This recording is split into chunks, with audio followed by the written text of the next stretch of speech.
Chapter 47, Justin's Method. Disclaimer: attempt at your own risk. These exercises can be dangerous if not done with the proper care.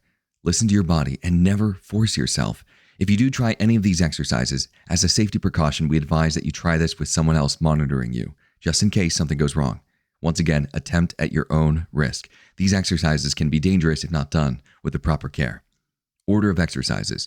Number 1, cold showers. Number 2, ice water buckets. Number 3, ice buckets. Number 4, foot immersions. Number 5, surface extremity exposure. Number 6, full body immersion. Number 7, cold/snow walks. Number 8, cold runs. Here, I present to you one of the most fun parts of my learning experience, the training. Developing these exercises and finding the best way to train gave me great pleasure. I loved having variety and finding new ways to improve cold endurance. For each exercise, I will provide the following: A, a quick background; B, how to perform the exercise; and C, comments. Note: it's always important to keep in mind the 4 stages of the cold when going through any of these exercises, and you can refer to that in the previous chapter. As soon as you feel tingling sensations in any of your fingertips or toes, which is stage 3, get out immediately. You never want to reach stage 4. Number 1, cold showers. A, background. This is an exercise that Wim instructed me to try from the beginning. I'll be honest here and say that it was one of the most difficult exercises for me to start. Mostly because I took my showers in the morning and I thought I wouldn't have any time to spare. I thought it was more important to smell clean than to use the time for cold showers. But when I finally tried it, I realized it didn't take as long as I thought it would, making me regret not starting sooner. B, how to. Number 1, just take a shower. Despite my initial delusions, the great thing about this exercise is that it can be scheduled into your daily routine. Wim and I believe that this exercise alone can greatly increase the efficiency of the immune system. Number 2, at the end of your shower, gradually turn down the hot water and increase the cold water. After you've completed your normal shower routine, turn up the amount of cold water that flows through your shower head. When the water changes and begins to chill your skin, focus on staying relaxed and try not to shiver. You may reflexively gasp for air, but try to control it by taking deep breaths through your nostrils. Avoid inhaling water, obviously. Number 3, adjust. Adjust to the water by staying calm and making sure that all of your body gets in contact with the cold water. I suggest slowly spinning in circles. Even though you may not want to, dip your head and face into the water and let it adjust. Number 4, repeat. Continually drop the temperature and readjust until you feel uncomfortable going any further. With practice, you will progressively be able to do this for longer periods of time. Eventually, the water won't come quite as a shock to you when it first comes in contact with your skin. C, comments. The most important thing you need to know about cold training is that each time you do it, you will be making progress. It is never as bad as it may seem the first time. The great thing about the cold is that you will notice results quickly if you stick with it. The problem arises when you don't push past the first few attempts. The key to it all is learning to like the cold. Don't hate it, otherwise you won't want to do it again. Just relax and try to accept it. When you can honestly say that you enjoy the cold, you will have broken down one of the most difficult barriers. Only then will you begin to recognize the potential of the cold. Number 2, ice water buckets. A, background. When I would walk around from class to class in the middle of winter, I realized that my hands and feet were the first to freeze. When I had asked Wim about this, he suggested that I find a cold surface and condition myself through gradual exposure. He told me that the way he had conditioned his hands was by touching cold rocks while mountain climbing. I didn't have any cold rocks at my disposal, so I tried to come up with another way to train my extremities. After class one day, when sitting in my bedroom, I noticed a 1-gallon garbage can sitting in the corner. So I took out the trash and began my first cold experiment. B, how to. 1, find a container that you can fill with water. Keep in mind you will only need enough room to fit 1 or 2 of your hands or feet. The less water you use in the container, the easier it will be to chill the water with ice. I recommend only 1 or 2 gallons if you plan on using 1 hand or 1 foot, or 3 to 5 gallons if you plan on using 2 hands or 2 feet. 2, find a towel and a steady place where you can easily place your extremity into the water comfortably. If I planned on placing my hands in cold water, I would usually sit on the couch or in a chair, placing the container on top of another chair. If I was going to put my feet in the water, I'd sit on the couch and place the container on the ground with the towel to the side. 3, fill the container 3/4 of the way with the coldest water you can find. I personally used the water from the bathtub faucet. It was the coldest water in the house. The water that usually came out was 46.8 degrees Fahrenheit, 8.2 degrees Celsius without ice. You could also use the water from a garden hose if you'd like. 4, pour in a few handfuls of salt. In high school, one of my professors taught me that if you put a can of warm soda in a bowl of ice water, add salt, and begin stirring, 5 minutes later the soda would be chilled. I remember him explaining to the class that the salt lowered the freezing point of water, making the temperature much colder. This led me to believe that adding salt to the exercises may aid in dropping the temperature a few degrees. Typically was right. 5. Throw in some ice cubes. Don't put in more ice than there is water. You don't want the water to overflow when you put your hands or feet inside. When I do it, I vary between using 1 or 2 refillable ice trays. Each tray gives me about 16 ice cubes. 6. Wait about 5 minutes for the ice to chill the water before doing anything else. Be consistent if you intend to measure the water with a thermometer before each session. I use a digital cooking thermometer with a metal probe. It's also important to use this time to calm down. If you're anxious or worried, you're going to make the experience 10 times worse. The more panicked you are, the less time you'll be able to keep your extremity in the water. Plus, you may imagine more pressure than there actually is present. The best way to go into the water is completely relaxed. 7. Immerse the extremity into the water, take deep breaths, and try to remain calm and relaxed. When your hand or foot first enters the water, there may be a second or two where you don't feel anything. Assuming the water is cold enough, stage 1 will kick in rather quickly and the training will begin. Wim told me that during this time, the veins are slamming shut and diverting all of your blood away from the cold area. So at first, you will most likely feel pressure. It may be uncomfortable, but after a time, the pressure dissipates and your foot or hand readjusts to the water. Now, it's important to keep in mind that if it gets to the point where you absolutely can't handle it, take your foot or hand out immediately. Do not force your body. Don't feel discouraged if you have to pull out before getting to stage 2. You can always try it again. Each time you do the exercise, your endurance increases immensely. Gradual exposure is the key to success with the cold. You are conditioning here. You didn't go from learning to walk to running a marathon. 8. Remain focused on the changes in your body. You don't want to do any damage, so make sure you're paying attention to every detail. It's important to trust your body and listen to your intuition. The transition from stage 1 to stage 2 isn't as important as the transition from stage 2 to stage 3, because once you get to stage 3, you want to get your body out of there immediately. This is where it can get confusing. Now, if you're unsure of whether or not you feel tingling or pressure in your fingertips or toes, get out anyway. Like I said earlier, don't force it. Your ability to endure the cold will gradually increase on its own. 9. Dry off your extremity and warm up after the exposure. Whether it's simply letting your hands or feet readjust to room temperature or putting them under a heated blanket, make sure you're still paying attention to the changes in your body. Whenever I was quantifying how long it took for my hands or feet to return to normal temperature, I would gauge it based on their flexibility. You'll notice that when you pull your hands or feet out of the water, your fingers and toes won't flex as easily as you're used to. Each movement will feel like it's slowed down. I always marked the end of the exercise to be when the lagged feeling dissipated and my flexibility returned. C. Comments. There is one last thing to note in reference to warming up. I have found that using water that is at room temperature or even lukewarm can significantly decrease the amount of time that it takes for your body to return to normal. It's very important to remain cautious as to how warm the temperature is. When I first tried using water to warm up my extremities, the water was too warm. It felt like needles were penetrating my hands and feet while they were immersed. So if you're going to use warmer water to bring your extremities back to equilibrium, make sure it's not too warm. If it burns, take it out immediately. You don't want to suffer from any nerve damage. Water at room temperature is definitely the best way to go from my experience. 3. Ice buckets. Note, this exercise should only be performed after you are comfortable with the foot immersion exercise and have tried the surface extremity exposure exercise. A. Background. The ice buckets exercise was my attempt at making the ice water buckets and surface extremity exposure exercises more extreme. I first came up with this exercise when I was training to run the 5 kilometers barefoot in the snow. The snow in State College wasn't always consistent, so I had to search for a way to simulate the snow. B. How to. 1. Find 2 large containers that can hold both your feet and the ice. I'll explain why you need 2 containers in a later step. I used 2 large 5-gallon containers that I had bought from Walmart for $4 a piece. They worked extremely well for this exercise. 2. Make or purchase enough ice so that it will completely cover your feet inside of the container. There was a store by my house that sold 10-pound bags of ice for $1. Now, whenever I would walk home from class, knowing that I would do the experiment when I got home, I would buy 2 10-pound bags. The 2 bags were enough to cover my feet in a 5-gallon bucket. If you're not going to use the bags of ice immediately, make sure they're stored in a place where they won't melt. 3. Set up the area. Make sure that you'll be sitting in a comfortable place where your feet can rest comfortably inside the container. Place a towel close to your feet for easy access.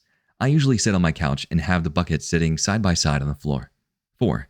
Pour half of the ice into each container. This is why 2 containers become very important. When I first did this experiment, I used only one of the buckets. After my first few attempts, I found that it was extremely hard to perform the experiment more than once using the same bags of ice. Once you pull your feet out of the container, the ice collapses into the place where your feet were, making it impossible to get your feet into their original position. You can't slide your feet into the ice as easily as you can into water. Therefore, I came up with this 2-container technique. 5.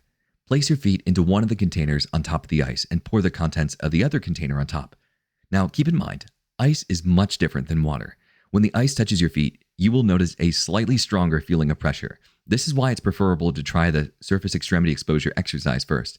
That way, you understand what the ice feels like against your skin compared to the water, and you know what to expect. Some people have reported an aching feeling in their knees. This does dissipate. 6. Try to remain calm. If you see that as impossible, then pull yourself out. Like all of the other exercises, you don't want to do damage to your body. So it's important to make sure that you don't try to stay in past your pain threshold.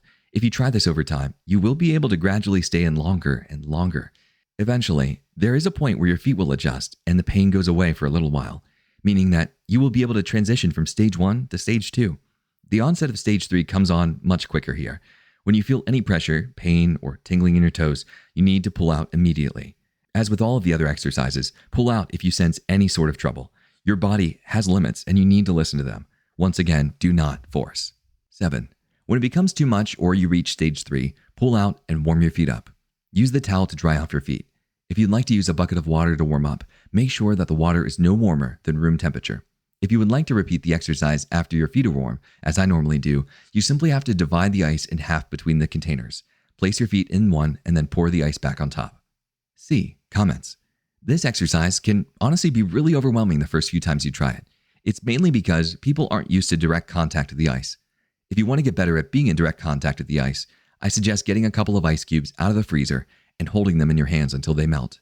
If you can do that comfortably, then you should be able to do this exercise with less difficulty than most people.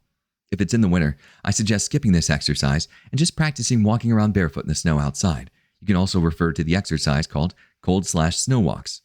Number 4, foot immersions. A. Background. I came up with this idea as an alternative to the ice water bucket exercise. This was during the time of my training for the 5-kilometer snow run barefooted. I realized through the cold showers exercise and the full body immersion exercise that moving water feels much colder than sitting water. Wim explained the reason to me as this. When you are sitting in a body of water, a small layer of film develops around you, sort of protecting you from the cold. If you move around, the film is gone. This means you lose heat faster than if you were sitting still. So I wanted to use this knowledge and turn it into an exercise. Since my bath water was normally around 46.8 degrees Fahrenheit, 8.2 degrees Celsius, I figured the tub was the best place to try this out.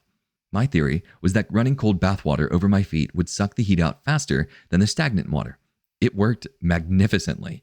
I was ecstatic to have found a way to drastically decrease the duration of the exercises, yet still get the full workout. B. How to. 1. Check to see how fast your bathtub drains water. If I turn on the cold water faucet in my bathtub all the way, the water pours in faster than it can drain. This is ideal for this exercise. If this is also the case for your bathtub, then skip to step 2. 1.1. If this is not the case for your bathtub, I suggest plugging up the drain and filling the tub 3/4 of the way. After it's filled 3/4 of the way, perform step 2. While performing step 2, unplug the drain and let the cold water continue to run from the faucet. Repeat this process whenever the water drops below the top part of your feet. 2. Stick your feet in and prepare for stage 1. When your feet first enter the water, you'll notice the appearance of stage 1 rather quickly, much like all of the other exercises. The difference between this exercise and the other is that it will take longer for stage 1 to end and transition to the relaxed stage 2. This is because the water isn't still. The amount of time it takes for stage 1 to transition to stage 2 will eventually diminish, and adaptation will come much quicker with more training. Remember to stay relaxed. If stage 1 is unbearable for you, take your feet out and try again later. Don't force it. 3. When you reach stage 3 and you feel the tingling in your toes, pull them out and dry off. At this point, your feet will feel extremely cold. Your foot may also feel a little numb, so watch where you're walking to make sure that you don't step on anything sharp. 4. Walk on your tippy toes. After these exercises, I typically put on a pair of socks and stand on the flesh part of my feet right below my toes. Some recall this type of walking from their childhood as tippy toes. This helps bring the blood back into your feet and warm them up faster. Like all the other exercises, the amount of time it takes your feet to readjust will decrease with practice. C. Comments. During the first time I performed this exercise with my feet, I could only last in the water for 3 minutes before I had to pull them out because of stage 3. After a week of doing this 2 to 3 times a day, my feet were able to withstand 12 minutes of cold running water before I had reached stage 3 and needed to pull them out. And after a month, my feet could endure 30 minutes of this. I attributed a large amount of my success in the 5-kilometer run to this exercise. 5. Surface extremity exposure. A. Background. The surface extremity exposure exercise was the first exercise I came up with to try to imitate walking on snow. When Wim had first suggested to me that I try walking on snow, it was the beginning of fall. I still had several weeks left before I could actually try it, so I came up with this technique in an attempt to prepare my feet for walking on snow and ice. B. How to. 1. Find a rectangular metal container that could store a large amount of water. I used a lasagna pan that I'd found in my kitchen. 2. Fill the pan with water and store it in your freezer. Assuming that your freezer is cold enough, let it sit for a day until the water is completely frozen. As long as you put it back when you finish the exercise, you only have to wait for the water to freeze once. 3. Set up the area.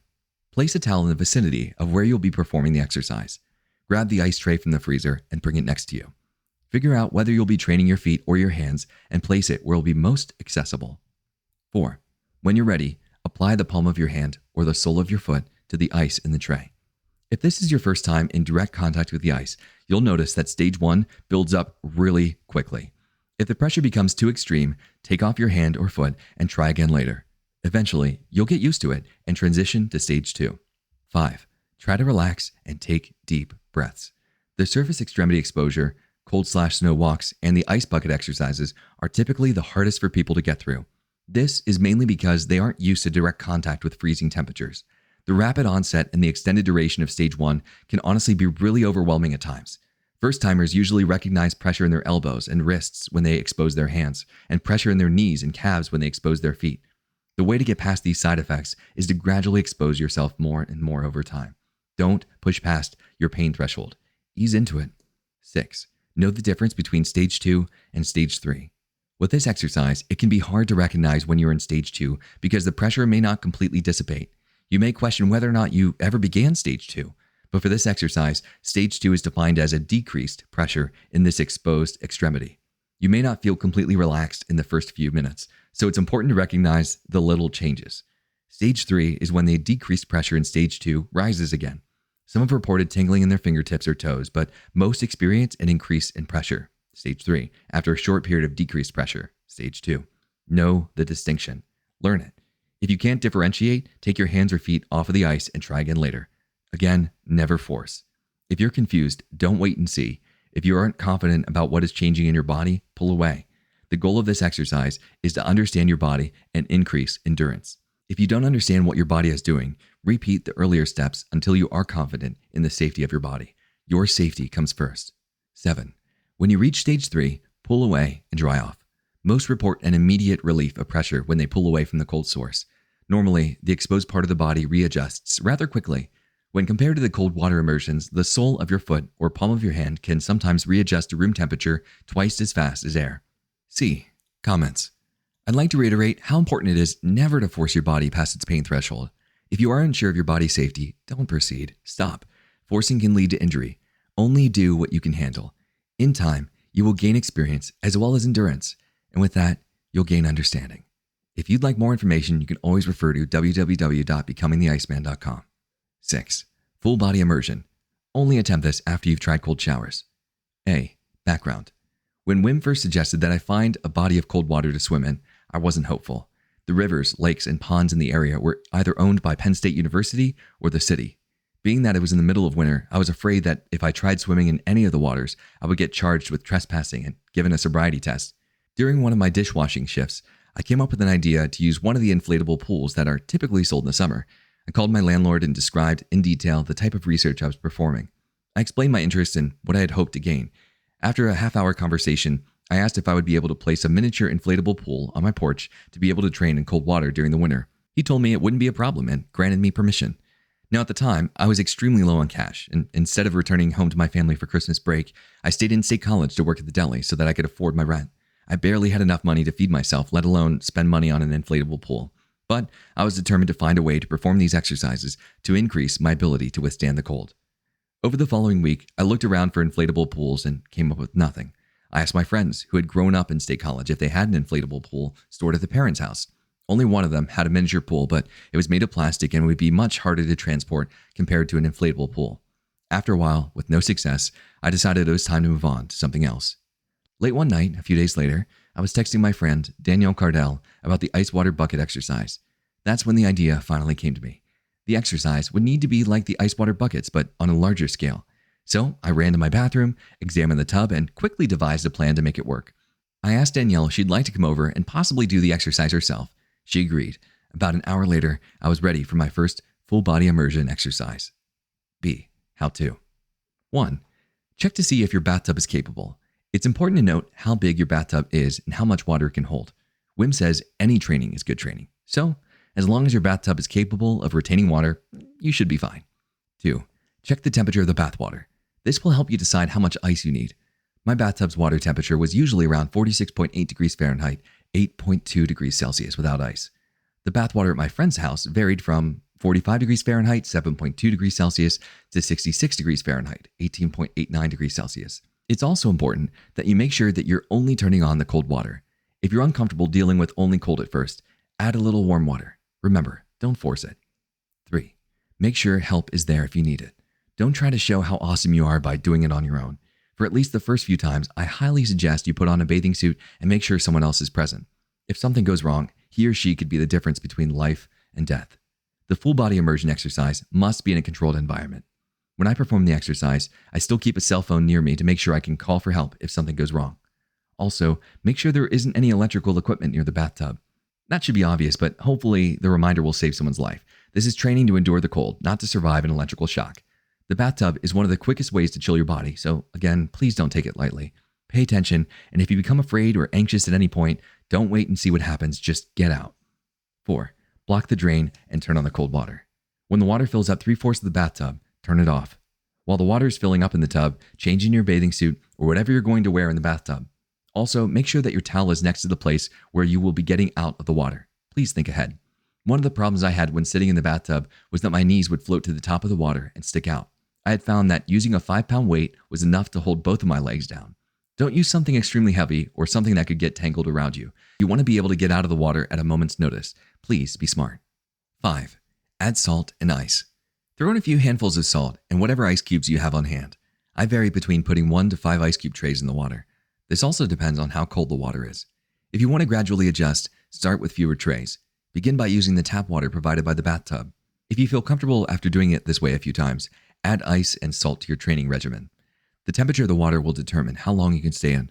And so with that said, 6. Never set a timed goal. If you aren't careful with the cold, it can be dangerous. People die from hypothermia when they are unprepared. And this isn't a contest. And you're not trying to break a world record here. Your number one concern should be to monitor what your body is doing at all times. As soon as you become afraid, anxious, or feel tingling in your limbs, get out. Stay 100% focused the entire time and never let your guard down. 7. Take a few deep breaths, relax, and get in. When I get in the bathtub, I find it's best to submerge my whole body up to my neck. The cold shock is much more when only the hand or foot is submerged in ice cold water. For some reason, I found that it takes less time to adjust to the water when the whole body is submerged. Otherwise, if the bottom half of your body is submerged and your chest or shoulders are exposed, your body will be confused. The top half will try to keep its heat relative to the air temperature, while the bottom half tries to adjust to the freezing water. From my experience, as well as the people I've taught to do this, I shiver a lot more when a large part of my body is exposed. So, if you can, get in all the way up to your neck and try your best to relax. 8. Do your best to relax and breathe normally. Try not to shiver. After a while, you'll realize that you have the ability to turn off your shivering reflex at will. Not shivering will help you relax immensely. The shivering is an automatic response that you want to condition yourself away from. It isn't helping when you willingly subject yourself to the cold. My friends and I find it best to focus on breathing. It helps us relax, as well as control the shivering. Talking can also take away from concentration and bringing on the shivering.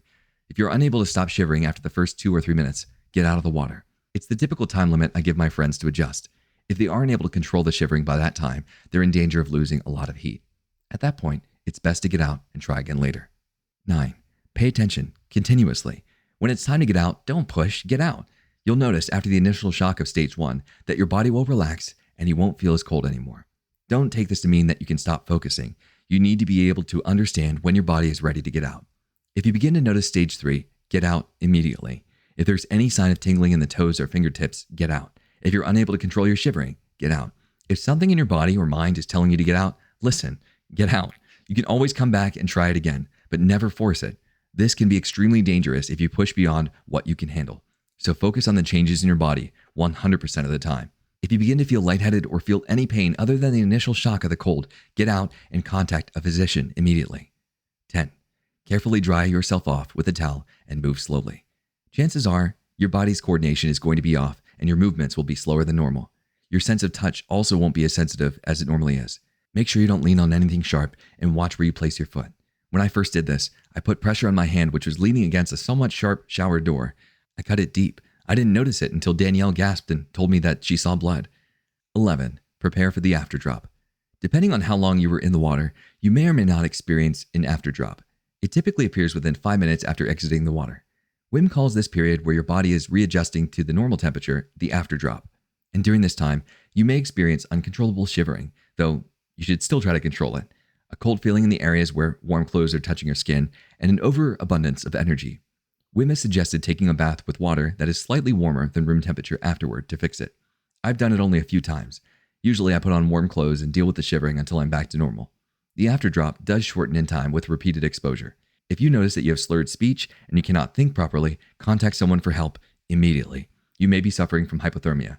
This is why it's important to always pay attention to what your body is telling you. C. Comments. During the summer, after my first full-body immersion exercise, I tried to get my girlfriend, Brooke, to try it out. She has had bad circulation for a while and constantly felt cold. She also suffered from sore knees, which Wim said the cold could fix. So, after verbally walking her through the steps I had mentioned before, Brooke entered the water. She was extremely nervous and afraid when she first got in, but after a few minutes of exposure, Brooke's body became more relaxed and she stopped shivering. She was excited, and after just watching me stay in the water for 15 minutes, she believed that she could go longer. So, she didn't focus on what her body was doing. Instead, Brooke focused on fighting through whatever happened to try to extend her time. During that time, I constantly asked her to give me updates so that I could pull her out when she began to reach stage 3. After 6 minutes passed, I asked Brooke to tell me what she was feeling. She replied, "I'm fine. It's comfortable." I waited for a bit, thinking that she'd tell me when something changed. And after 8 minutes of being in the water, I noticed that she was shivering again. So I asked her how she felt. "Fine. I'm warm," she said. Something seemed off.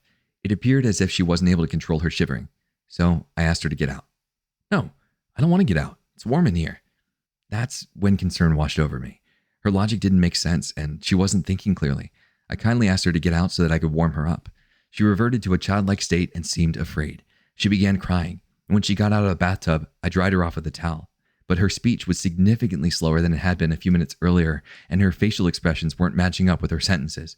I was filled with fear because I'd never seen this before. I was so worried and wanted to make her better as fast as possible. After the cold water drained from the tub, I turned on the faucet to produce a lukewarm temperature. I flipped the shower switch and made her get inside. I know what it's like to get inside a warm shower after you've been exposed to the cold for a long time. It burns. It feels as if you're getting into a hot tub, and it can be very uncomfortable. So I put on my bathing suit and got in too. She was hysterical, crying, sobbing, and constantly asking, "What's wrong with me?" I tried to be brave and tell her that it was going to be okay and that she'd be better soon. I started testing her memory by asking her questions about her childhood. Her answers were slow, but correct. I then proceeded to give her multiplication problems to test her ability to solve problems. She was slow to give the answers and appeared to need to think really hard, but she answered correctly. Sadly, she was still shivering. A few minutes later, she told me she was starting to feel lightheaded. So I turned off the warm water, dried her off, and then had her get dressed after I went into my bedroom. Her speech was still slow, but progressively improving. I put her in my bed and covered her up with 3 blankets. I began rubbing her back, trying to make her feel more comfortable. Finally, 90 minutes after exposure to the cold, she returned to normal. Her speech was coming back, and the tears had stopped. The shivering faded, and her facial expressions matched the emotions that she was trying to convey. It was the scariest moment of both of our lives, and I never want anyone to experience what she did. So, I implore you, I know I keep saying it, heed caution when attempting any of these exercises, especially the full body immersion exercise. Take caution and always keep safety as your main priority. 7. Cold/snow walks. A. Background. One of Wim's first suggestions to me was to try walking around barefoot in the snow. He told me the following: "When I'm teaching people how to walk around in the snow barefoot, I tell them, just do it. After a couple of minutes of walking in the snow, they feel pain. So I tell them to go inside and warm up their feet. After they're better, they come back into the snow again and can walk for as long as they want. Now, this was during the time when the only training I had done was the Tumo experience in California. Besides that, I hadn't done anything beyond walking home from class without a jacket. So when the first snowfall of the season came, I was excited to try walking through it barefooted. From Wim's story, it seemed easy, and I was eager to try. An hour later, I was sitting on a bench in the middle of a secluded park a mile away from my house with my feet on the brink of frostbite.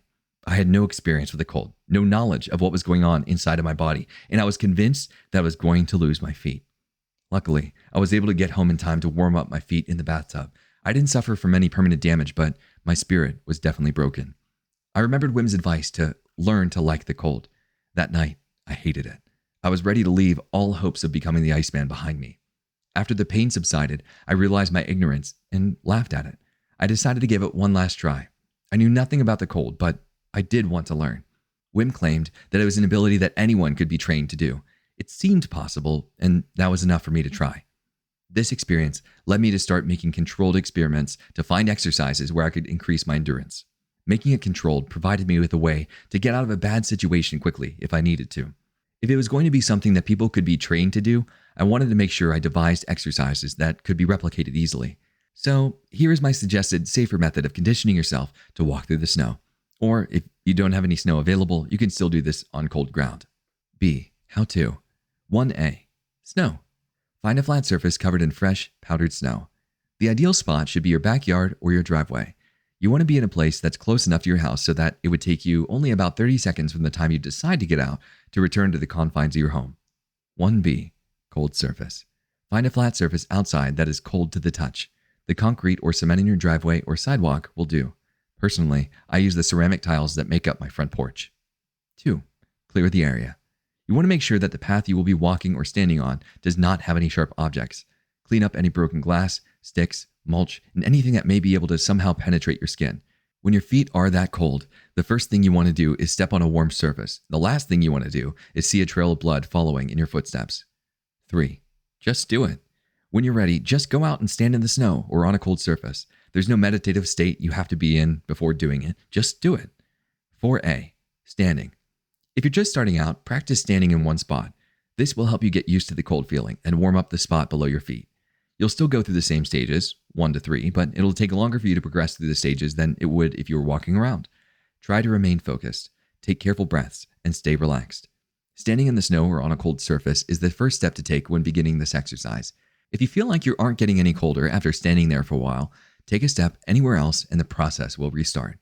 When you reach stage 3, don't restart the process anymore. Go inside. When you feel the tingling or aching in your feet, go directly inside your home. 4B. Walking. Walking around through the snow or on a cold surface is like pushing the reset button. With each step, you restart the stage 1 process. It will progressively feel as if each step is getting colder. Try to remain focused, take careful breaths, and stay relaxed. Eventually, as you continue to walk through the snow, the feeling will dissipate and you'll enter stage 2. A slight numbing feeling will help you recognize stage 2. When stage 3 presents itself as an ache in the foot, tingling in the toes, or simply as intuition, get out immediately and walk into the warmth of your home. 5. Warm up. Whenever I finish these exercises, I walk around on my tippy toes. It feels like it's warming up faster than if I was walking around flat-footed. I believe that the amount of pressure I'm putting on the forefront of my foot helps the blood recirculate to that area. Jogging in place has also worked for me. This is also the time where you should watch where you're walking and avoid sharp objects. If the inside of your house isn't warm, put on socks. Otherwise, your feet will readjust to the room temperature over the next hour. Some may experience aching in their feet while they readjust to the room temperature. This will dissipate with time. If you stayed out too long and the pain does not dissipate within an hour's time, seek medical help. C. Comments. I used to do this exercise several times a day. It rarely snowed, but when it did, I took advantage of it. Sometimes I would go out as often as 10 times a day.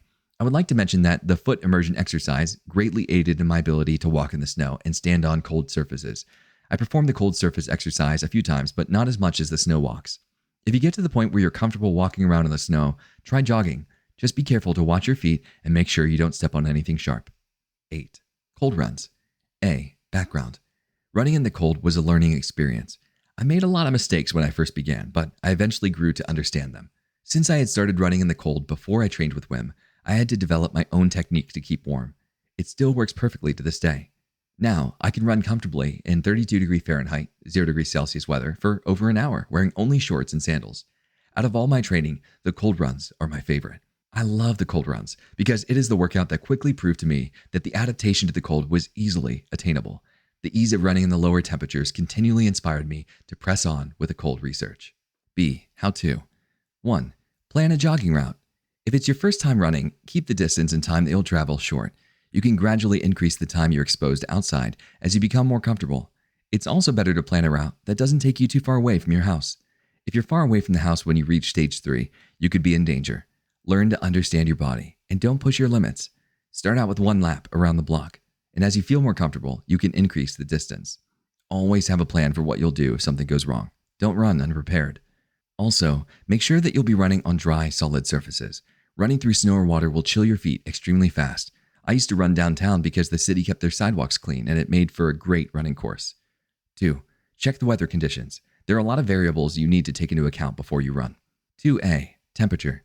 The temperature will determine how long you'll be outside. You'll last much longer in temperatures that are over 60 degrees Fahrenheit, 15.5 degrees Celsius, compared to temperatures below 32 degrees Fahrenheit, 0 degrees Celsius. 2B. Wind speed. The wind can greatly decrease the amount of time that you spend outside, especially in colder temperatures. It's preferable to run outside if the wind speed is below 5 miles per hour, 8.04 kilometers per hour. Any wind speed higher than that may cause problems if you run for a long period of time. 2C. Precipitation. Honestly, I love doing cold runs when it's snowing, but the choice is up to you. I highly suggest not running while it's raining. I enjoy the snow because it's much more entertaining. I usually last longer if running in a drier environment, but the snow makes the run interesting. If you choose to run while it's snowing, be careful. The last thing you want to do is slip, fall down, and lose focus. Watch your step if you decide to go running in the snow. If it's raining outside, being wet will make you lose heat much faster. 3. Pick a time of day to run. If your jogging route consists of running in the middle of the road, don't run at night. You want to be visible at all times so a car doesn't hit you. If you're worried about people making fun of you while you run around while wearing less clothes than them, either use a secluded route to run during the day or run in a safe area during the night. For a while, I only ran downtown at night. People thought I was a drunkard who had lost a bet, but it didn't turn me away from my training. After a while, once I began to feel more confident, I would run around in the afternoon after my classes. I received a lot of crazy looks and many people beeped their horns, but I wanted to get to the point where I was comfortable being myself around other people. I had hoped that if they ever saw the Iceman on television, or eventually found this book, they would understand. 4. Carefully select your clothing. If it is your first time running in the cold, start with what's comfortable for you. As you grow more accustomed to it, you can reduce the amount of clothing you wear to something that you would wear in the summertime. 4A. Headgear. If you want to wear a hat or something like that, I'm not against it. It's your call. I never ran with the hat nor regretted it. If you have long hair though, make sure to keep it out of your face. When running in the cold, you want your focus to only be on your running and your breathing. 4B. Shirts or sweatshirts. If you're just starting out, try going outside and running in a t-shirt. If you're too cold, try it with a long sleeve shirt. If you're comfortable, try wearing a tank top. Personally, if I'm running in the cold, I don't like any article of clothing to be touching my chest.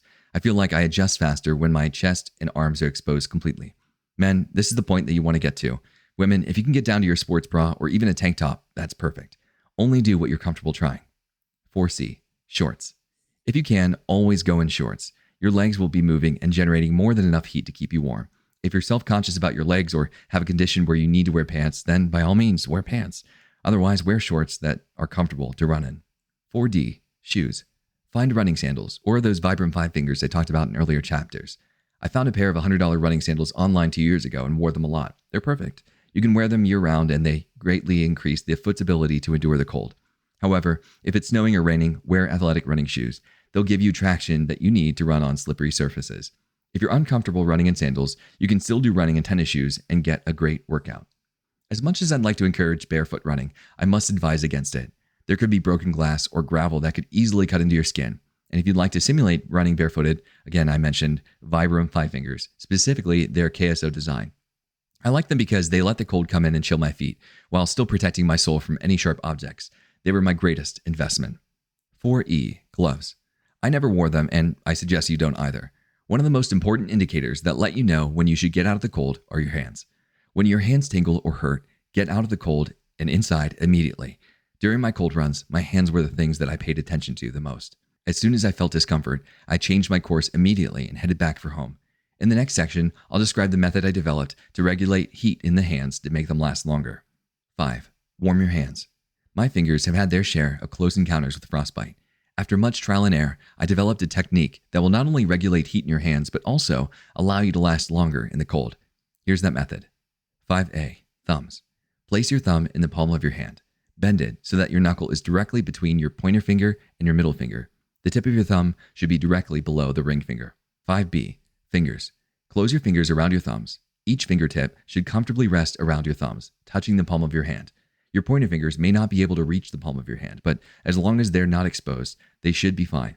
It may be uncomfortable for you to run like that in the beginning, but you'll get used to it, especially because it warms up your hands and reduces the chance of getting frostbite on your fingertips. Remember, this does not make your hands invincible to the cold. As you're running, the wind is pushing against the rest of your exposed hand. After a long period of running like this, you can still get frostbite. This is why I mentioned earlier that it's important to check out the wind speed. If the wind speed is high, it will increase the amount of cold air brushing against your hands, and you'll have to return home sooner because stage 3 will come on much faster. Here's what that looks like, by the way. So it's taking your hand, putting your thumb down, closing your fingers around it, and just making sure that there are no gaps between and kind of tucking in your thumb to keep it warm. 6. Continuously breathe through your nose. When you run, you want to run at a comfortable pace where you aren't overexerting yourself. Breathing only through your nose helps you do just that. It's a technique that I learned on my own and has helped me immensely during all of my cold training.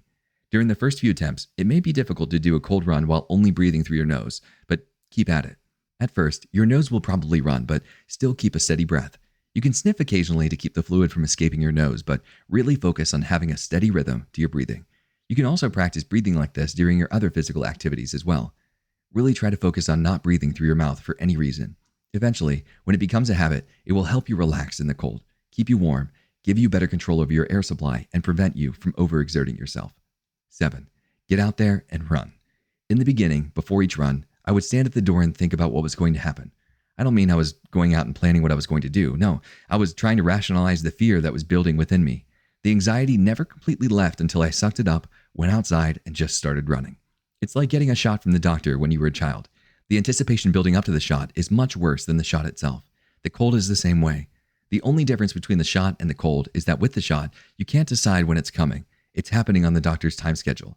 But with the cold, you are the one in control. You're in charge, and it is a powerful feeling. Know that it will be okay, and that stage 1 will go by quicker than you think. 8. Adapt and pay attention. When you first step outside, your body needs to readjust. The time it takes to readjust to the temperature, typically, is a lot quicker than any other exercise. When I first started running, it was in temperatures between 28 degrees Fahrenheit, negative 2.2 degrees Celsius, and 32 degrees Fahrenheit, 0 degrees Celsius. When I first did my cold run, it only took my body about 15 seconds to adapt.